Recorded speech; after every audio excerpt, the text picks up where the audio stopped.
पर्यटन करने की पूरी कोशिश जो है वो लगातार यहां पर जारी है। अजय इस वक्त मेरे साथ यहां पर लखनऊ से जुड़ रहे हैं। अजय, अब कह रहे हैं कांग्रेस नेता कि बाद में जाएंगे जब जो है रोक हट जाएगी, क्या सिचुएशन है अब?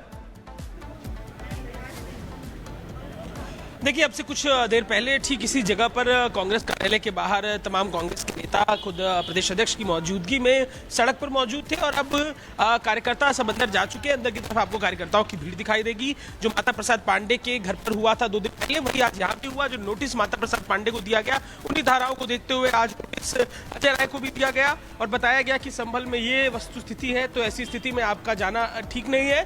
पहले अजय राय ने ठीक इसी जगह पर जो कांग्रेस कार्यकर्ताओं की धक्का मुक्की के बाद आगे यहाँ बैठ के विरोध किया और फिर उन्होंने बात कही कि जो बातें कही गई हैं उनको ध्यान में रखते हुए वो वापस कार्यालय के अंदर जा रहे हैं। तो अभी फिर से कांग्रेस के तमाम कार्यकर्ता अपने नेता की मौजूदगी में कांग्रेस कार्यालय के अंदर जा चुके हैं और पुलिस का बंदोबस्त जो है अब यहाँ पर भी कुछ कम होता हुआ दिखाई देखेंगे। जो है पहले जो पूरी भीड़ थी, कुछ ही पुलिस अधिकारी केवल इस चौराहे पर दिखाई दे रहे हैं। तो अब यहाँ पे स्थिति सामान्य होती हुई दिखाई दे रही है और कांग्रेस के कार्यकर्ता फिर से अपने कार्यालय के अंदर जाते हुए दिखाई दिए। अजय, लेकिन सवाल ये है, जो तस्वीरें जो हम आज देखी है यही तब भी आई थी सामने जब समाजवादी पार्टी के नेताओं की तरफ से भी कोशिश यहां पर की गई थी। आज एक बार फिर से कांग्रेस ने उसी को दोहराने की यहां पर कोशिश की और आखिरकार अब अजय राय ये कह रहे हैं कि 11 तारीख जब रोक हट जाएगी, 10 तारीख तक क्योंकि रोक है, प्रशासन ने नोटिस भी दिए हैं तमाम नेताओं को, तब तक मत आइए, माहौल यहां पर बिगड़ जाएगा। लेकिन सवाल यह है कि इसे दोहराने की आखिर क्यों जरूरत कांग्रेस को यहां पर पड़ गई है? 10 तक प्रतिबंध है। चलिए आगे बढ़ते हैं और अब बात कर लेते हैं जनसंख्या पर जो बयान मोहन भागवत की तरफ से दिया गया, उसे लेकर आखिर बवाल क्यों शुरू हो चुका है, इस पर हम आपको आगे विस्तार से जानकारी देंगे। की 2.1च्या खाली जायला लागलो तर तो समाजच नसतो। बोलना चाहिए उनके आदमी को, भाई तू स्कीम निकाल ले, बच्चे का पैदा कर।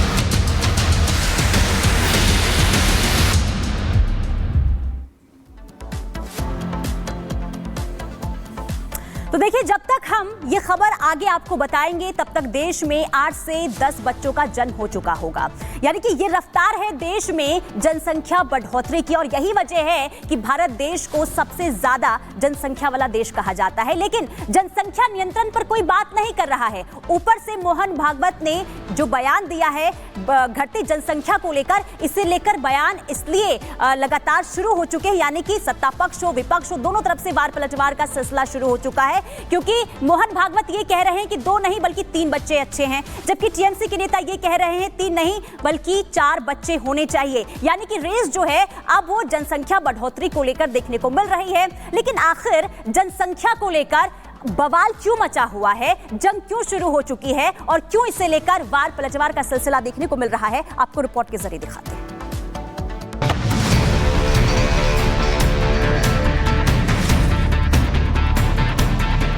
भारत की जनसंख्या आज इतनी बढ़ चुकी है कि आपने कई बार देखा होगा कि आपको ट्रेन और मेट्रो में खड़े होने की जगह भी नहीं मिलती होगी।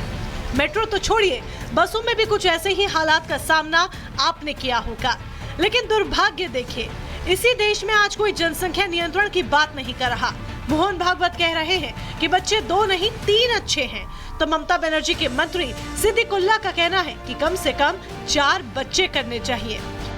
1998 वगैरे मध्ये ठरली का 2002 मध्ये ठरली, साल माहिती आहे मला, पण त्याच्यातही असं सांगतात की 2.1च्या खाली नको। 2.1 म्हणजे 0.1 तर माणूस जन्मत नाही ना कधी, 2 पेक्षा जास्ती पाहिजे, 3 पाहिजे कमीत कमी, असं शास्त्र सांगतं। पण ही संख्या ही याकरता महत्वाची आहे की टिकलं पाहिजे की नाही, टिकलं पाहिजे असं आपल्याला सगळ्यांना वाटतं, कारण ते आपलं आहे। बच्चों की संख्या पर 3 बनाम 4 की लड़ाई छिड़ी तो ओवैसी भी मैदान में आ गए। हिंदुओं से जनसंख्या बढ़ाने का भागवत ने ऐलान ही किया था कि ओवैसी भड़क गए और लग गए तंज कसने। मोहन भागवत ने कहा कि 3 बच्चे पैदा करो। मोहन भागवत साहब, आप लोग कब शादी कर रहे पहले ये बता दो। अब 3 बच्चे पैदा करो बोल रहे। सभी धर्मेंद्रों अपनी अपनी जनसंख्या बढ़ाने की बात कर रहे हैं। इसके पीछे दावा किया जा रहा है कि बच्चे 3 और 4 होंगे तभी सेफ रहेंगे। लेकिन कोई ये नहीं सोच रहा कि अगर इतने बच्चे होंगे तो देश का क्या होगा। Bureau report, Republic Bharat. तो जनसंख्या को लेकर सियासत किस तरीके से होती हुई नजर आ रही है, अनूप मैं आपका रुख यहां पर कर रहा हूं क्योंकि सबसे बड़ी बात यह है कि जिसका जिक्र मोहन भागवत ने किया वो 2.1 जनसंख्या विज्ञान का जिक्र करते हुए ये कहते हैं कि इसकी जरूरत है, लेकिन इससे मिर्च विपक्ष को क्यों लग जाती है? असदुद्दीन ओवैसी को आखिर क्यों दिक्कत शुरू हो जाती है? उन्होंने किसी विशेष वर्ग के तो कोई जिक्र नहीं किया था इसमें। देखिए, राजनीति विपक्ष का काम है और कभी भी कोई ऐसा बयान आता है तो विपक्ष कहीं ना कहीं आपत्ति भी जाहिर करता है। देखिए, जो मोहन भागवत ने कहा उसके मायने को समझिए। वो आधुनिक जनसंख्या विज्ञान के समीकरण को समझा रहे थे और बता रहे थे कि अगर समाज में रहना है, समाज को अगर जिंदा रखना है तो 2.1% से संख्या जहां आपकी घटती है आप दुनिया से नष्ट हो जाते हैं। यही जनसंख्या को लेकर भी है, जो गिरता हुआ प्रजनन दर है उसे लेकर चिंता जाहिर उन्होंने की और कहा कि अगर हम 2.1% से कम हो गए तो हमारा अस्तित्व है वो खत्म हो जाएगा। यानी उन्होंने कहा कि 2 से ज्यादा 3 बच्चे, 2 से ज्यादा बच्चों पर उन्होंने जोर दिया। लेकिन विपक्ष की राजनीति जो है वो कहीं ना कहीं इसी बात पर अटकती है कि सत्ता पक्ष को कुछ कहे तो उसे काटे, और यही वजह है कि ओवैसी लगातार ये सवाल उठा रहे हैं। ना सिर्फ भागवत पर, तमाम दूसरे नेताओं पर भी उन्होंने सवाल उठाया और कहा कि पहले आप बता दें कि आप कब शादी कर रहे हैं। लेकिन इस समीकरण को शायद वो समझने की कोशिश नहीं कर रहे हैं। खुद उनके घरों में बच्चों की आप तादाद देखेंगे तो वो कहीं आप समझ सकते हैं कि इस बात से उनका कोई इत्तेफाक नहीं है। लेकिन मोहन भागवत से तो सिर्फ ये कह रहे हैं कि 2 से ज्यादा बच्चे होने चाहिए। जो समीकरण है, जातिगत समीकरण है या फिर जो संख्या का समीकरण है, उसे वो बैलेंस करने की बात कर रहे हैं। लेकिन इस बात को शायद विपक्ष नहीं समझ रहा है। सुमित। बिल्कुल अनूप, और जाहिर है इसी को लेकर सवाल भी है क्योंकि भारत के अंदर जिस तरीके की जनसंख्या लगातार बढ़ी है उस पर भी चर्चा करने की जरूरत है और साथ ही साथ इस पर भी कि आने वाले भविष्य में चुनौतियां आखिर क्या कुछ हैं। चलिए आगे बढ़ते हैं और अब बात कर लेते हैं किसान के दिल्ली कूच की। जी हां, आज किसानों ने विरोध प्रदर्शन का ऐलान कर दिया है और दिल्ली कूच का उन्होंने ऐलान किया है। ये बड़ी खबर आपको बता रहे हैं क्योंकि कल बैठक हुई थी 3 प्रतिनिधि मंडलों के साथ, लेकिन सहमति नहीं बन पाई, यानी कि मांग ना पूरी होने के बाद अब किसानों ने दिल्ली कूच का आह्वान किया था और आज दिल्ली कूच के लिए निकल पड़े हैं जो किसान। हालांकि आपको बता दें कि नोएडा बॉर्डर्स पर जो है बैरिकेड्स लगाए दिए गए हैं ताकि जो किसान है वो आगे ना बढ़ पाए। किसान महामाया फ्लाईओवर से आगे बढ़ चुके हैं। हालांकि यहाँ पर जो किसान हैं बड़ी तादाद में पहुंचे हुए हैं। आप देख सकते हैं कि यहाँ हजारों की संख्या में जो किसान हैं वो दिल्ली की तरफ कूच कर रहे हैं। हालांकि यूपी पुलिस किसानों को लगातार ही रोक रही है। यहाँ पर यूपी पुलिस के द्वारा रस्सी लगा करके किसानों को रोकने की कोशिश की थी और किसान जो थे वो रस्सी को तोड़ते हुए आगे बढ़ चुके हैं।